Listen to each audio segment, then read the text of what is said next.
Hello and welcome to the next edition of the Value Exchange podcast. I'm delighted to be joined by my regular co-host, Rob. Say hello, Rob. Woohoo! Well done. Saying hello this week. I'm also absolutely delighted and excited to be joined by Beverly and Etienne Wenger-Trayner. We first met Etienne, or knew of Etienne via his book Community of Practice, which I understand was published in 1998. But in 2000, Rob and I travelled to California and met Etienne over a curry, very British of us to do that. And Etienne's book is certainly part of Ethos folklore, where we came from over 24 years ago. But Etienne, Beverly now reside in Portugal, and they're both social learning theorists and consultants. And we really wanted to catch up after 24 years as to their journey, where they are. And so maybe they would be kind enough, Bev, Etienne, to introduce yourselves for us. Bev, do you want to go first? Ladies first, are we allowed to say that? Yeah, well, I'm Bev. I'm originally from Kenya, and I lived some years in England, and I have lived most of my life in Portugal and around 10 years in California. So a sort of boundary spanning life, which has made me personally and professionally very interested in international things and international and crossing boundaries and how that affects your identity, because it's a very personal thing, and being interested in international issues and very personal international ways of being in the world also gets me very interested in technology. So I'm also passionate about technology. Etienne and I joined forces about 10 years ago. I was a consultant in Portugal and he was a consultant in the US. And we joined forces professionally and personally. And we write and do things together. And currently we live in Sesimbra, Portugal, which is where I consider my home. But we have a social learning lab where we do workshops and we do we do our sort of thinking here. And so the social learning lab has become our personal home, but the home for our thinking and the place where we welcome other people also thinking about issues around social learning, theory and practice. Nice. Fantastic. Thank you. Etienne. So, yeah, my name is Etienne Wenger-Trayner, same last name. Yeah, I was born in Switzerland, spent most of my adult life in California. Well, actually, before I spent a few years in Hong Kong, a few years in Colorado, Geneva. Well, different places, but most of my adult sort of professional life has been in California, and now here with Bev at the Social Learning Lab in Portugal. And I guess, yeah, the reason we like to think of ourselves as both researchers, theorists, and consultants is because unlike academics, we don't do research for its own sake. We get engaged with organizations, with people who want to rethink the way that they understand and support learning.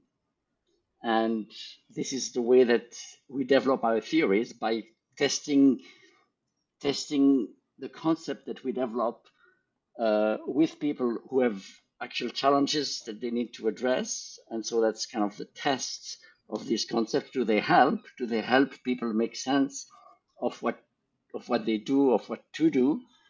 And then also sometimes project push us, and therefore the theory evolves because it needs to address something that it was not really designed to address before.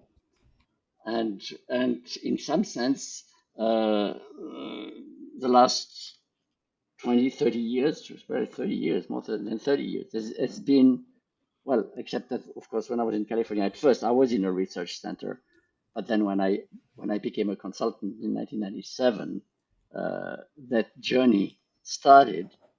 And really the state of what we write in our theory and practice writing, and what we do with people when they come to our workshops, or when we work with them in their organizations, is the sum total of that journey, of that dance between theory and practice, and the way that they both inform each other. Uh, yeah, because we think of our theory as a kind of language that allows people to think about learning in certain ways, and so that language informs practice, but is also informed by practice as we engage it with real world projects. So that's So, my side. sorry, Etienne, I interrupted. Yeah.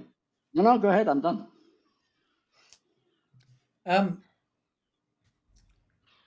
It's having spent so much time with the subject of engagement, identity, learning, practice. How has in the last 20 years,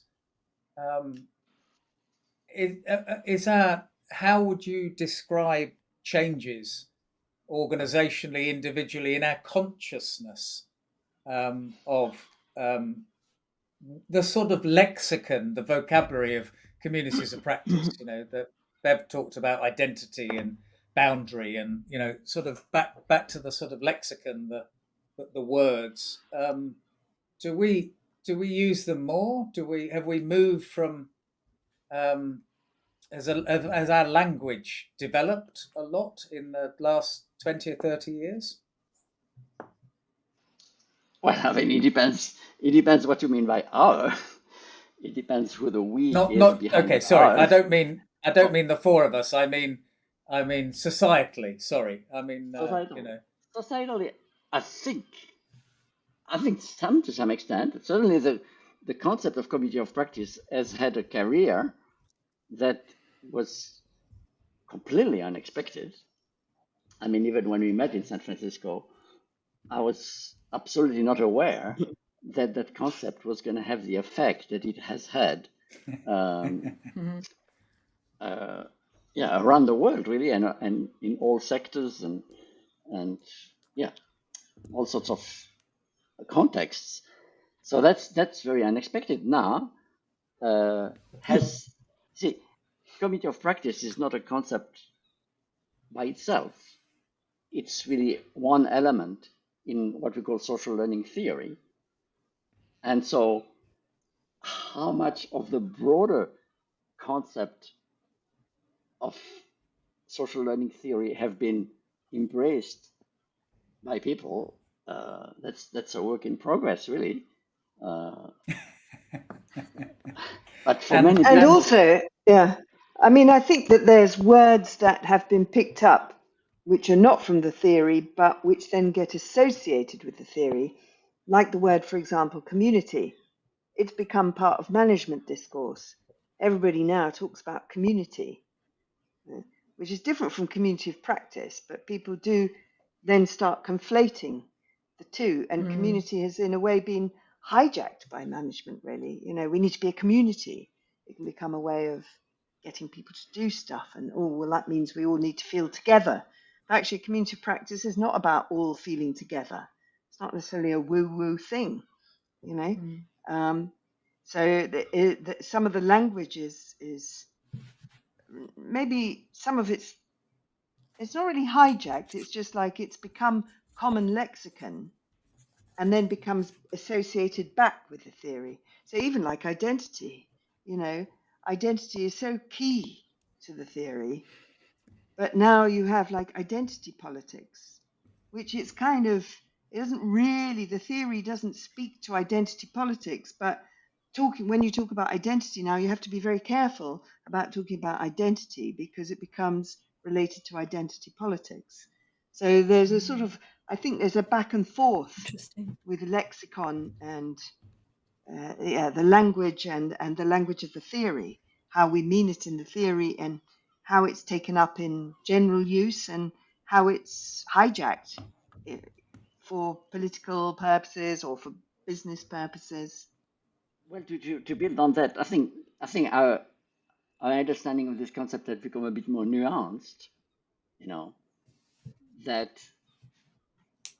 community, even community of practice, not just community in general, which is not part of the theory, but community of practice can also be a prison, can also be an anti-learning entity as it becomes congealed and self-involved, turf defending. So, yeah, and learning and identity in the early phases of the theory, learning and identity were very much mutually reinforcing. I think now we see both happening.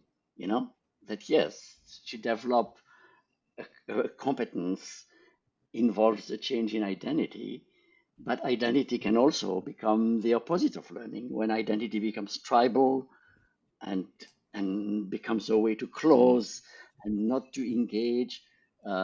So I think our understanding of this of that language, the way it is used and the way it can be useful or not, is a lot more nuanced than it was 30 years ago. But for people who are not super fans of Etienne and Bev, if you were to situate social learning and communities of practice, how would you sort of do a somebody's never heard of it? You know, I'm asking ChatGPT-4 to describe and contrast those two terms to an 11-year-old or something like that, which is the common prompt, isn't it? For how would you kind of for the audience's benefit, just to sort of kick us off on the next part of the conversation? Well, I think most people think of learning as the result of teaching, whether you like it or not, all right? Or the result of, right? Or whether that's the result of professional development. But, you know, all investment in learning, not all, a lot of investment in learning goes into teaching. And so what social learning theory says is that actually there's a huge underdeveloped part of learning that is hugely uninvested in, which is learning peer-to-peer, learning through colleagues, learning partnerships.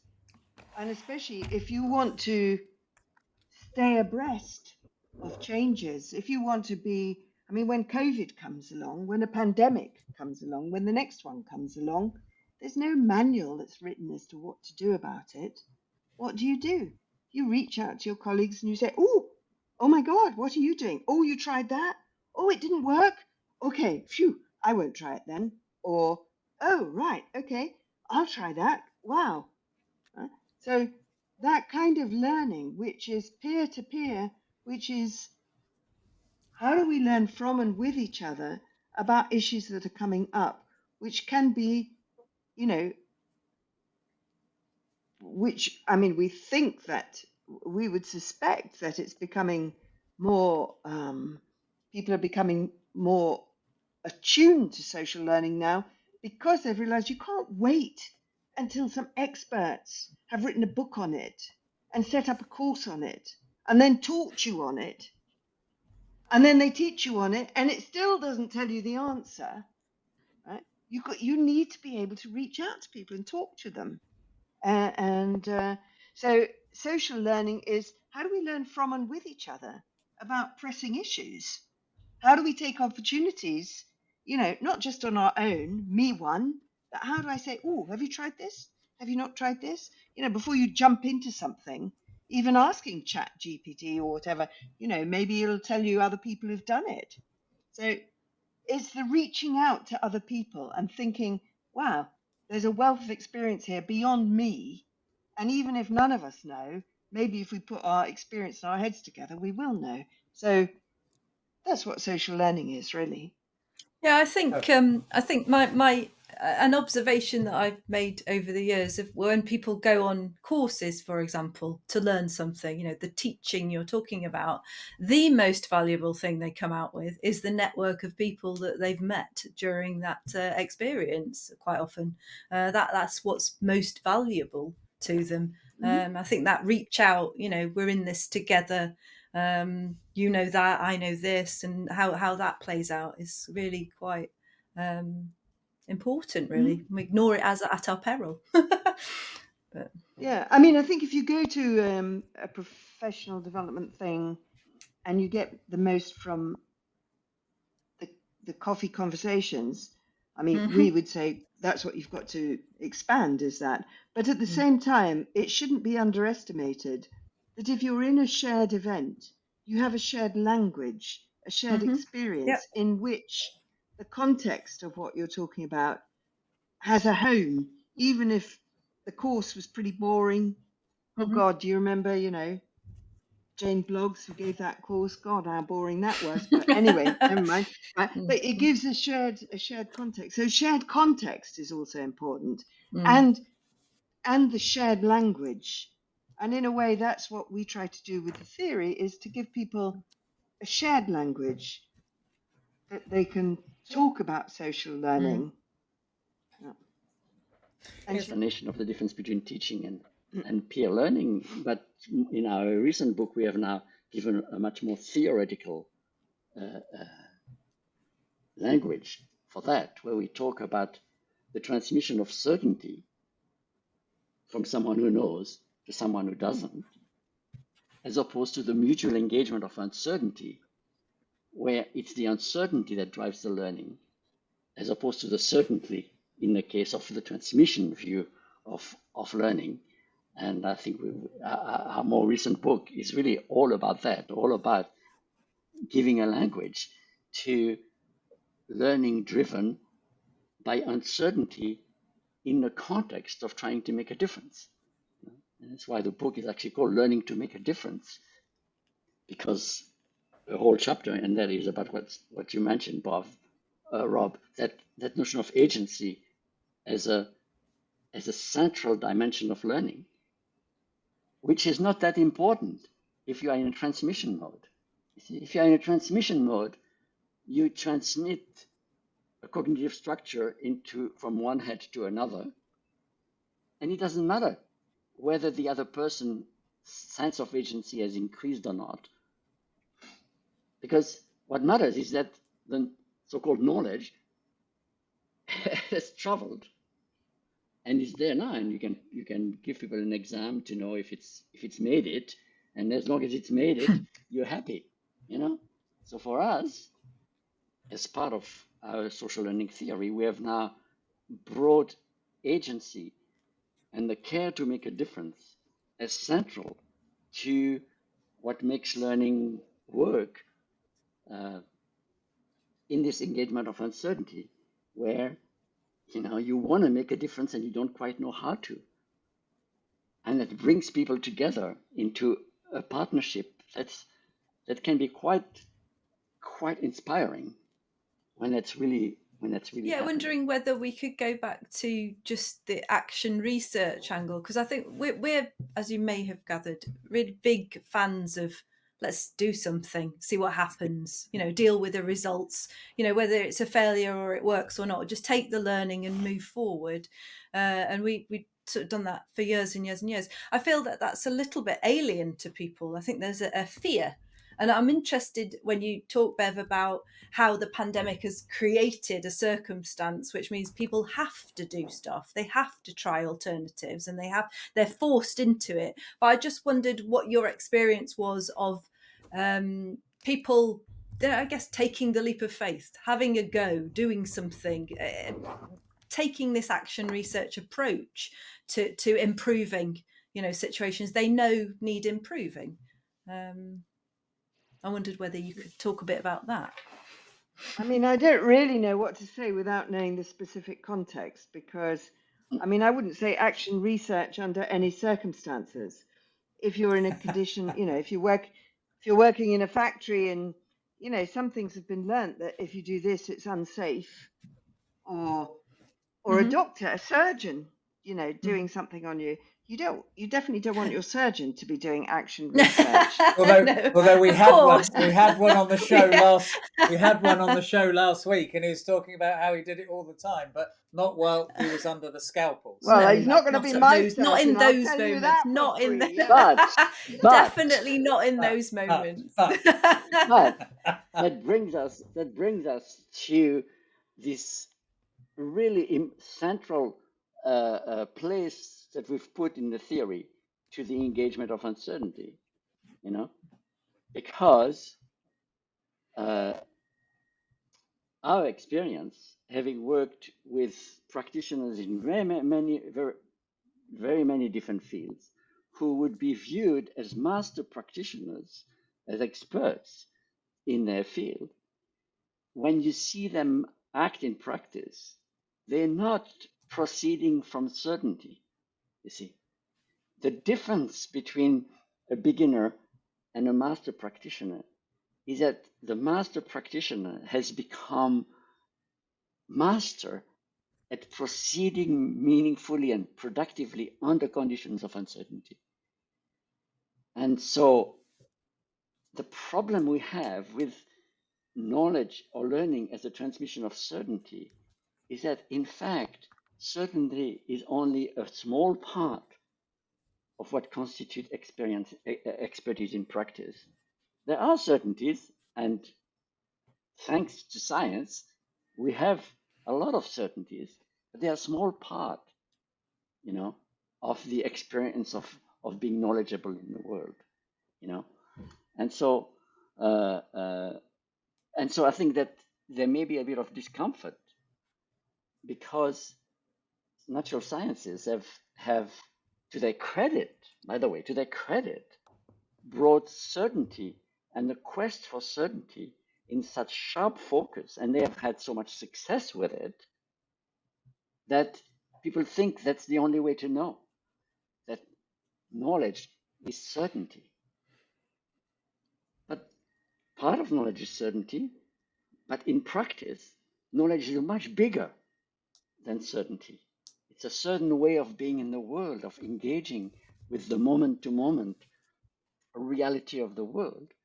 That is, Etienne, anything to add? For us, a surprise of the pandemic has been that we thought that the pandemic would be a real blow for communities of practice in organizations. And at least with the few that we've worked with since then, it has not been the case. That communities of practice that had a real meaningful engagement with each other use technology to keep doing that, even though they were not in the office. And so I think from our perspective, technology has really kind of pried social learning out of geography in a way that, that we could not have foreseen in 1987 when we started to talk about communities of practice. And so I mean, look at us, the four of us, different parts of the world, and we are having this conversation. And maybe we would have a better conversation. It was around a curry in London, where they have very good curry. But I know my heat limits in London. Interestingly, I'm coming to Portugal to go on a walking holiday. So we still need to be physical.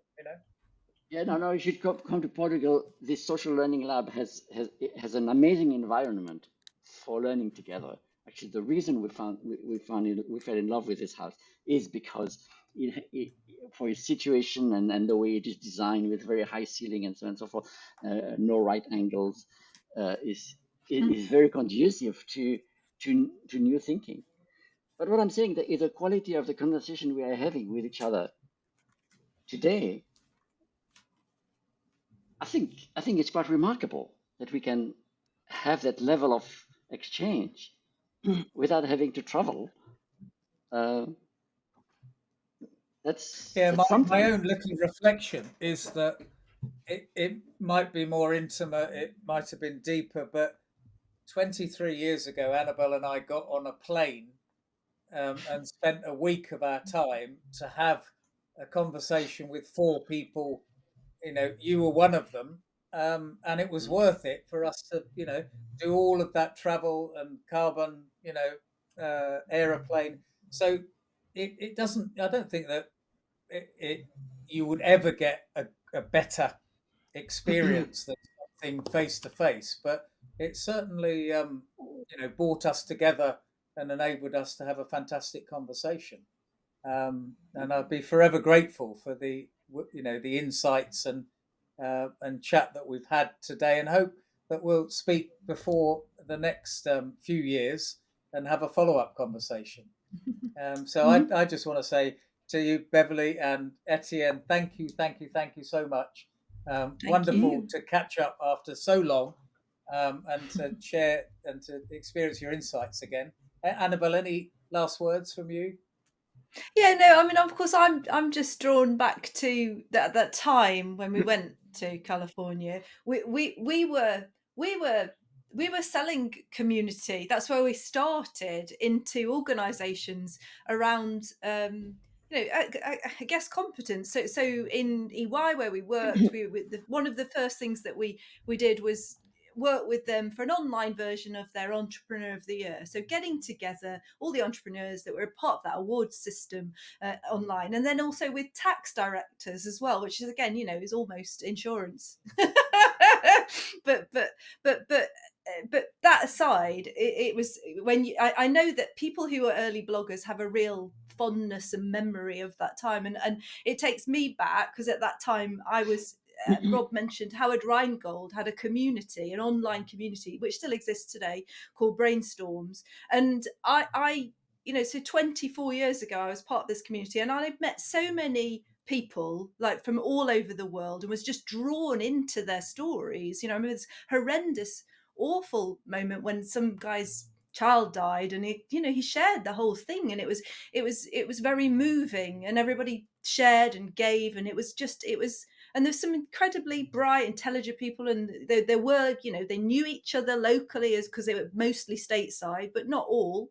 And it was a great time. It was very different. And my friends used to go, "Oh, what are you doing in there? That's a strange thing to be doing." It was like, "Oh, what are you doing in that online space?" So you have rekindled that thought, and I know that the world is a very different place now, but I think that those are things we should remember, where it works really well, for sure. Yeah. So thank you.